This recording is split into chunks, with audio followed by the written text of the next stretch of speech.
Hello दोस्तों, आज की वीडियो शुरू करते हैं। आज है अपना डे 4 एशियन पेंट्स के ऊपर हम आज अपनी टॉप डाउन अप्रोच करेंगे।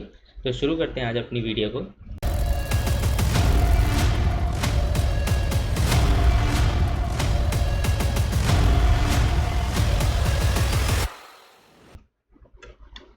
एशियन पेंट का मैंने चार्ट ओपन कर लिया। सबसे पहले चलते हैं ईयरली टाइम फ्रेम पे। इसकी टॉप डाउन अप्रोच समझते हैं कि हुआ क्या स्टॉक के अंदर। हमें क्या दिख रहा है, स्टॉक ने यहाँ पे एक डिमांड जोन बनाया, लेकिन फॉलो नहीं हुआ। इधर भी बनाया ईयरली टाइम फ्रेम पे, तो भी ये चला नहीं, मतलब प्राइस इसके अंदर आए नहीं। प्राइस में कंटिन्यू बाइंग थी। एक यहाँ पर बनाया तो इसके अंदर भी प्राइस नहीं आई, एक यहाँ पर बनाया यानी कि इसके अंदर भी प्राइस आई नहीं। तो अभी जो नियर का है सबसे, मैं उसको मार्क कर लेता हूँ। बस ये ईयरली टाइम फ्रेम पे एक डिमांड जोन है। और साथ में मुझे यहाँ पे क्या दिख रहा है, ईएमए दिख रहा है हाफ ईयरली, सॉरी ईयरली का। मैं इसको भी मार्क कर लेता हूँ। अब थोड़ा ऊपर चलते हैं। ऊपर गए तो हमें क्या दिख रहा है, एक रैली बेस और एक ड्रॉप का सप्लाई जोन दिख रहा है। लेकिन ये सप्लाई जोन इतना पावरफुल नहीं है अभी। क्यों नहीं है? इसका कोई अचीवमेंट नहीं है। देखोगे ये डिमांड जोन अगर आप कहते हैं तो यहाँ पे भी कोई डिमांड जोन नहीं है, तो ये अभी हमारे किसी काम का नहीं है। चलते हैं अपने हाफ ईयरली टाइम फ्रेम पे। हाफ ईयरली पे गए तो हमारे को यहाँ पे एक रैली बेस रैली का साफ साफ डिमांड जोन दिख रहा है। तो इसको भी मैं क्या कर रहा हूँ, मार्क कर लेता हूँ। और क्या दिख रहा है, जो ईएमए है अभी रिसेंटली प्राइस को टच किया है, और जिसकी वजह से प्राइस एक ऊपर की तरफ जा रही है। एक मिनट, ये हिल गया मुझसे। ये ईएमए इसको टच किया और ये ऊपर की तरफ जंप दे रहा है। ठीक है, रिएक्शन दे रहा है।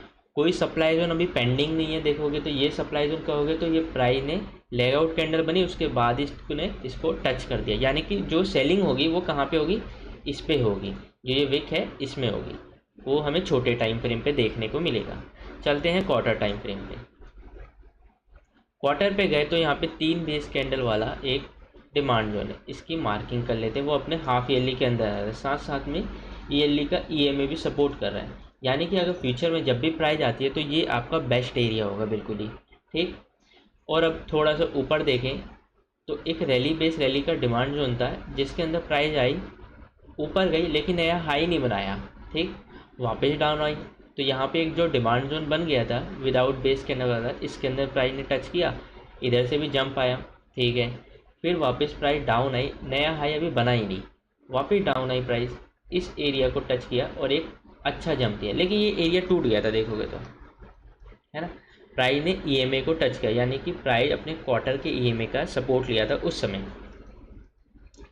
ठीक है, इसको भी हटा देते हैं, लाइन को, काम ख़त्म हो गया। फिर जब प्राइस ऊपर गई तो इस वाले एरिया से क्यों रिएक्ट किया, अब समझते हैं इस वाले एरिया से रिएक्ट क्यों किया। जो ये एरिया है ना, ये थोड़ा और सप्लाई जोन से थोड़ा सा स्ट्रॉन्ग था। रीज़न क्या है, देखो यहाँ पे क्या आता है, एक बेस विदाउट बेस कैंडल वाला डिमांड जोन था, प्रॉक्सिमल लाइन, डिजिटल लाइन। तो जब सेलिंग आई तो इस एरिया ने इसको होल्ड नहीं किया, तोड़ दिया। यानी कि जो सेलर्स थे वो पावरफुल थे, जिसने डिमांड जोन को तोड़ दिया। यानी कि ये आपका एक अचीवमेंट वाला हो गया। क्लोजिंग मिल जाती तो और बेहतर होता हमारे लिए, लेकिन इसने क्लोजिंग नहीं दिया, लेकिन तोड़ तो दिया था ना, तोड़ दिया था। ठीक, तो जिस वजह से प्राइस जब ऊपर गई ना इस क्वार्टर के सप्लाई जोन में, जिसकी वजह से हमारे को ये रेड कैंडल देखने को मिली। नहीं तो ये वापस कंसोलिडेशन करता ही रहता है स्टॉक्स। ठीक, तो हमारे को क्या दिख रहा है, एक नया सप्लाई जोन यहाँ पे दिख रहा है, मंथ विदाउट बेस कैंडल वाला। मैं इसकी मार्किंग कर देता हूँ, सॉरी मंथ, क्वार्टर पे वापस चलते हैं। ये विदाउट बेस कैंडल वाला आपका सप्लाई जोन, मैंने इसको मार्क कर दिया। और ऐसा कुछ भी एरिया नहीं दिख रहा जिसकी वजह से प्राइस ऊपर जा रही है, बस एक दिख रहा था हाफ ईयरली का अपना ईएमए। चलते हैं क्वार्टर से मंथली टाइम फ्रेम पे। मंथली पे गए तो अब हमारे को दिख रहा है, यहाँ पे देखोगे तो पूरा गार्बेज एरिया है, कुछ किसी को हम मार्क नहीं कर सकते। लेकिन ज़रा सा मैं ऊपर देखूँगा, एक ये एरिया है यहाँ पे। ठीक, और उसके जस्ट ऊपर में एक और एरिया था, डिमांड जोन था यानी। तो मैं दोनों को मार्क कर लेता हूँ। तो हमारे को क्या दिख रहा है, जो ये LOTL लेवल था, प्राइस क्या करी, जब डाउन आ रही थी अपने क्वार्टर के सप्लाई जोन से, तो उसने फर्स्ट रैली बेस रैली का डिमांड जोन तोड़ दिया। ठीक, यानी कि जो यहाँ पे सप्लाई जोन है वो थोड़ा सा पावरफुल है, क्योंकि इसने डिमांड जोन तोड़ दिया। प्राइस थोड़ा और डाउन आई तो ये जो कर्व था ये भी टूट गया। इस कर्व को किसने तोड़ा, इन दोनों ने। यानी कि छोटे टाइम फ्रेम पे जो भी यहाँ पे मिलेगा वो क्या होगा, थोड़ा सा पावरफुल होगा। थोड़ा जूम करते हैं, अब देखते हैं जब इस मंथली के डिमांड जोन से रैली बेस रैली के मंथली डिमांड जोन से प्राइस जब चल रही थी तब हुआ क्या क्या। सबसे पहले ये सप्लाई जोन टूटा, सप्लाई जोन की डिजिटल लाइन मैंने भी रख दी, टूटा। किसने तोड़ा? इस वाले एरिया ने, ठीक है, विदाउट बेस कैंडल वाले ने। इसके अंदर प्राइस ने एंट्री दिया, वापस ये एरिया चलने लग गया, एक बार नहीं दो बार चला, एक बार यहाँ पे एंट्री मिली, एक बार यहाँ पे एंट्री मिली। तो मैं इस वाले एरिया को क्या करता हूँ, मार्क कर लेता हूँ, ये वाला एरिया, ठीक। थोड़ा सा नीचे और करना पड़ेगा, वो एडजस्ट हो जाएगा, ठीक है। अब चलते हैं अपने वीकली टाइम फ्रेम पे। बस हमें क्या दिख रहा है, पहले मंथली के डिमांड जोन के सपोर्ट से अपना जो एशियन पेंट्स है ऊपर जा रहा है। चलते हैं वीकली टाइम फ्रेम पे। वीकली पे गए तो एक यहाँ पे सप्लाई जोन था, एक यहाँ पे था। अगर मैं इसको LOTL कर दूँ या मर्ज कर दूँ तो ये पूरा का पूरा एक सप्लाई जोन हो जाएगा। तो हम इसको एक पूरा सप्लाई जोन मान के चलते हैं। ऊपर भी सप्लाई जोन है, लेकिन ये वाला थोड़ा स्ट्रॉन्ग है जो अभी हमने देखा था मंथली टाइम फ्रेम पे। क्यों स्ट्रॉन्ग है? क्योंकि इसने कर्व तोड़ दिया था पूरा, तो इसको मार्क कर लेते हैं। अब समझते हैं अब क्या हो रहा है। ये जो ओरिजिन था, यहाँ से जो प्राइस ऊपर जा रही थी, वो टैरिफ वॉर की वजह से प्राइस यहाँ पे गैप डाउन होती है, फिर ऊपर जाती है, लेकिन देखोगे टच नहीं हुई थी। तो क्या हुआ, जो ये पूरी मूव थी उसका ओरिजिन पॉइंट तो यही था, है ना। प्राइस जब सप्लाई जोन से आ रही थी डाउन, क्योंकि सेकंड टाइम ये टेस्टेड था, फर्स्ट टाइम यहाँ पे टेस्टेड हुआ, सेकंड टाइम यहाँ पे टेस्टेड हुआ। जब प्राइस डाउन आ रही थी, इसने इस एरिया को, अपने डिमांड जोन को टच किया। जब ऊपर जा रही थी तो इसने ये फर्स्ट कर्व को तोड़ दिया। आपका फर्स्ट कर्व ये रहा। अब सेकंड कर्व आपका, मैं इस वाले मंथली को हटा देता हूँ, सेकंड कर्व आपका ये होगा। वैसे तो ये होगा नहीं, पूरा सप्लाई जोन ही आपका कर्व होगा, जो सेकंड कर्व को हम रखते ही नहीं है, ठीक। तो हम क्या करते हैं, इस वाले को ही फर्स्ट कर्व मान के चलते हैं। अभी हमारे को क्या दिख रहा है, इस वाले कर्व को किसने तोड़ा? आपके मन में आएगा ये वाला एरिया।